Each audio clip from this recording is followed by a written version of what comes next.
অভিনেত্রী মেহের আফরোজ শাওন রূপালী পর্দার পেছনের কারিগর হিসেবে কিংবা সামাজিক যোগাযোগ মাধ্যমে নিজের অবস্থান তার বরাবরই আওয়ামী লীগের পক্ষে স্পষ্ট। তবে এবার তার নিশানায় খোদ প্রধানমন্ত্রী। সম্প্রতি প্রতিবেশী দেশ পাকিস্তানের শিক্ষা ব্যবস্থার প্রশংসা করে শিক্ষামন্ত্রীর দেয়া একটি বক্তব্যের পরই বিতর্ক সৃষ্টি করে শাওন। তাদের যে শিক্ষায় যে ব্যাপক উন্নয়ন ঘটেছে, আমি সত্যি ইমেজড।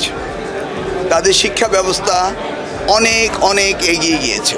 পাকিস্তানের শিক্ষা ব্যবস্থার প্রশংসা। মন্ত্রীর এমন মন্তব্যে বিস্ময় প্রকাশ করে নিজের ফেসবুক ওয়ালে একটি স্ট্যাটাস দিয়েছেন শাওন। সেখানে তথ্য উপাত্ত দিয়ে রীতিমতো চ্যালেঞ্জ ছুড়ে দিয়েছেন সরকারের এই নীতি নির্ধারকের প্রতি। শাওন তার পোস্টে উল্লেখ করেন ২০২৬ সালের এপ্রিল মাসের তথ্য অনুযায়ী ১৯৩টি দেশের মধ্যে শিক্ষা সূচকে বাংলাদেশের অবস্থান ১৪৩তম, যেখানে পাকিস্তান ১৬৪তম অবস্থানে থেকে বাংলাদেশের চেয়ে ২১ ধাপ পিছিয়ে। সাধারণ এই তথ্যটি জানতে গুগল বা চ্যাট জিপিটির সহযোগিতা নেয়ার পরামর্শও দেন তিনি। শিক্ষার্থীদের উচ্চ শিক্ষার গন্তব্য হিসেবে পাকিস্তানের উদাহরণ টানায় প্রশ্ন তুলেছেন শাওন। শিক্ষামন্ত্রী ডক্টর এহসানুল হক মিলনের উদ্দেশ্যে তিনি প্রশ্ন করেন, মেধাবী শিক্ষার্থীরা কি সত্যি ২১ ধাপ পিছিয়ে থাকা একটি দেশে পড়তে যাবে? প্রমাণ হিসেবে ওয়ার্ল্ড ডেটা ইনফোর একটি তুলনামূলক তালিকাও যুক্ত করেন তিনি। মুহূর্তেই ভাইরাল হওয়া এই পোস্টে আলোচনা সমালোচনার ঝড় বইলে এক পর্যায়ে মন্তব্য করার অপশন বন্ধ করে দেন শাওন। তবে বিতর্কের অন্য পিঠে উঠে আসছে বিশ্বখ্যাত কিউএস ওয়ার্ল্ড ইউনিভার্সিটি র্যাঙ্কিংয়ের চিত্র। ব্রিটিশ প্রতিষ্ঠান কোয়ার্লি সাইমন্ডসের এই তালিকায় ভালো অবস্থানে রয়েছে পাকিস্তানের বিশ্ববিদ্যালয়গুলো। র্যাঙ্কিং অনুযায়ী পাকিস্তানের প্রথম বিশ্ববিদ্যালয় হিসেবে বিশ্বে ৩৫৭ নম্বরে রয়েছে ইসলামাবাদের কায়েদ-ই-আজম বিশ্ববিদ্যালয়। বিপরীতে বাংলাদেশের প্রথম বিশ্ববিদ্যালয় হিসেবে সারা বিশ্বে বুয়েটের অবস্থান ৭৬৮তম। এমনকি পাকিস্তানের ইউনিভার্সিটি অব দ্য পাঞ্জাব ৫৪৯ নম্বরে, লাহোর ইউনিভার্সিটি ৫৫৯ এবং ফয়সালাবাদের কৃষি বিশ্ববিদ্যালয় ৬৬২ নম্বর র্যাঙ্কিংয়ে রয়েছে। ইসলামাবাদের আরেকটি বিশ্ববিদ্যালয় কমসার্স ইউনিভার্সিটির অবস্থান ৬৬৮ নম্বরে। এছাড়া Pakistan institute of engineering and applied sciences ৭৩০ নম্বরে রয়েছে র্যাঙ্কিংয়ে। অন্যদিকে দেশের শীর্ষস্থানীয় অবস্থিত নর্থ সাউথ বিশ্ববিদ্যালয় রয়েছে ৯৮১ নম্বরে। বিশ্বের অন্যতম বিশ্বস্ত এই র্যাঙ্কিং থেকে জানা যায় বাংলাদেশের বিশ্ববিদ্যালয়গুলোর তুলনায় অনেকটাই এগিয়ে রয়েছে পাকিস্তানের বিভিন্ন বিশ্ববিদ্যালয়। মূলত কিউএস ওয়ার্ল্ড ইউনিভার্সিটি র্যাঙ্কিংস হল বিশ্বের বিশ্ববিদ্যালয়গুলোর একটি বহুল পরিচিত র্যাঙ্কিং ব্যবস্থা, যা ব্রিটিশ প্রতিষ্ঠান কোয়ার্লি সাইমন্ডস প্রকাশ করে। শিক্ষার মান, গবেষণা, শিক্ষক শিক্ষার্থী অনুপাত, আন্তর্জাতিক শিক্ষার্থী ও নিয়োগদাতাদের মতামতের মতো বিভিন্ন সূচকের ভিত্তিতে এই র্যাঙ্কিং সাজানো হয়। সম্প্রতি পাকিস্তান বাংলাদেশি শিক্ষার্থীদের সম্পূর্ণ বিনা খরচে সেদেশে যেয়ে উচ্চশিক্ষার সুযোগ দিয়েছে। মূলত এই সুযোগ দেশটির বিশ্ববিদ্যালয় পর্যায়ে। তারই ধারাবাহিকতায় শিক্ষামন্ত্রী পাকিস্তানের শিক্ষা ব্যবস্থার প্রশংসা করে। যেহেতু উচ্চশিক্ষার সূত্র ধরে পাকিস্তানের প্রশংসা করেছে শিক্ষামন্ত্রী, তাই স্বাভাবিকভাবেই পাকিস্তানের বিশ্ববিদ্যালয়গুলোর অবস্থান আসার কথা আলোচনায়। তবে শাওন বিশ্ববিদ্যালয়ের অবস্থান পাশ কাটিয়ে পুরো শিক্ষা ব্যবস্থা নিয়েই প্রশ্ন তোলায় পাল্টা প্রশ্ন তুলেছে নেটিজেনরা। তাদের মতে শাওন আওয়ামীপন্থী হওয়ায় ভারত প্রেম থেকেই অযৌক্তিকভাবে শুধুমাত্র সমালোচনার জন্য সমালোচনা করেছে শিক্ষামন্ত্রী এবং পাকিস্তানের শিক্ষা ব্যবস্থার।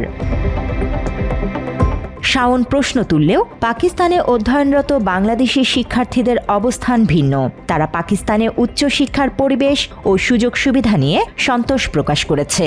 তারা জানায় বিশ্ববিদ্যালয়গুলো থেকে তাদের সব ধরনের সহযোগিতা নিশ্চিত করা হচ্ছে।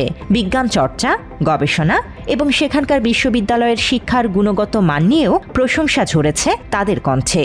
First is widely recognized for its strong academic and industry reputation in Pakistan as well as in the world. It helps students to build successful professional career. The hostel facilities are also very comfortable and students friendly. আর আরেকটা বিষয় আমাকে খুব এখানে আনার ব্যাপারে খুব attractive করছে, সেটা হচ্ছে এখানকার অ্যালামনাই খুবই স্ট্রং বাংলাদেশের অন্যান্য বিশ্ববিদ্যালয়গুলো থেকে। আমাদের প্রফেসররা আমাদের ব্যাপারে খুবই সহানুভূতিশীল। আমাদের যে কোনো সমস্যায় তারা খুবই খুবই খুবই বন্ধুশীল।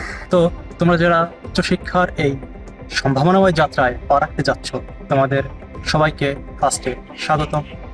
দেখা হচ্ছে। মাত্র 30% টাকায় জমির মালিক হয়ে নতুন বাংলাদেশের গড়ে তোলার স্বপ্ন দেখা বাংলা বসতি। এই অবস্থায় সম্প্রতি রাজধানীর একটি অভিজাত হোটেলে জাঁকজমকপূর্ণ অনুষ্ঠানের মধ্য দিয়ে যাত্রা শুরু হয়েছে পাকিস্তান বাংলাদেশ নলেজ করিডোর এর দ্বিতীয় ধাপ, যেখানে প্রধান অতিথির বক্তব্যে দুই দেশের শিক্ষা ও গবেষণায় নতুন দিগন্তের কথা জানান শিক্ষামন্ত্রী। আর আমাদের অ্যাম্বাসেডর হিসাবে আমাদের যে শিক্ষার্থীরা পাকিস্তানে যাবে, তারা সেখানে গিয়ে আমাদের মান ইজ্জত রক্ষা করবে এবং সুন্দরভাবে লেখাপড়া শেষ করে আসবে এবং সারা বিশ্বে শিক্ষার মানদণ্ডে তারা নিজেকে স্বীয় স্থান অধিকার করবে, এটাই আমার দৃঢ় বিশ্বাস। মূলত আল্লামা ইকবাল স্কলারশিপের আওতায় আগামী 5 বছরে মোট 500 বাংলাদেশি শিক্ষার্থী পাকিস্তানে সম্পূর্ণ বিনামূল্যে উচ্চ শিক্ষার সুযোগ পাবেন।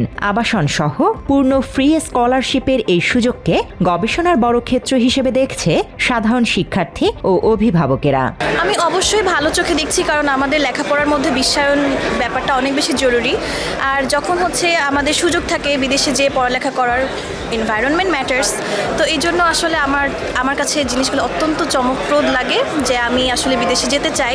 বাংলাদেশি শিক্ষার্থীদের জন্য ফুল ফান্ডেড যে অফারগুলো দিয়েছে, এটি আমাদের জন্য অত্যন্ত ফলপ্রসূ এবং কার্যকর হবে বলে আমি মনে করি। আওয়ামী লীগের সমর্থক হিসেবে পরিচিত অভিনেত্রী শাওনের বিরুদ্ধে বরাবরই সামাজিক যোগাযোগ মাধ্যমে চক্রান্তের অভিযোগ রয়েছে। আরেকবার তার প্রমাণ মিলল। শিক্ষার সূচকে পাকিস্তান বাংলাদেশের থেকে পিছিয়ে রয়েছে। শাওন এমন পরিসংখ্যান দেখালেও প্রকৃতপক্ষে পাকিস্তানের বিশ্ববিদ্যালয়গুলোর র্যাঙ্কিংয়ে অনেক এগিয়ে রয়েছে বাংলাদেশের বিশ্ববিদ্যালয়গুলোর তুলনায়। সব প্রোপাগান্ডা পেছনে ফেলে পাকিস্তানের দেয়া বিশেষ বৃত্তি কাজে লাগিয়ে আন্তর্জাতিক পর্যায়ে এগিয়ে যাবে বাংলাদেশের শিক্ষার্থীরা, এমন প্রত্যাশা সবার। বাংলা এডিশন, ঢাকা।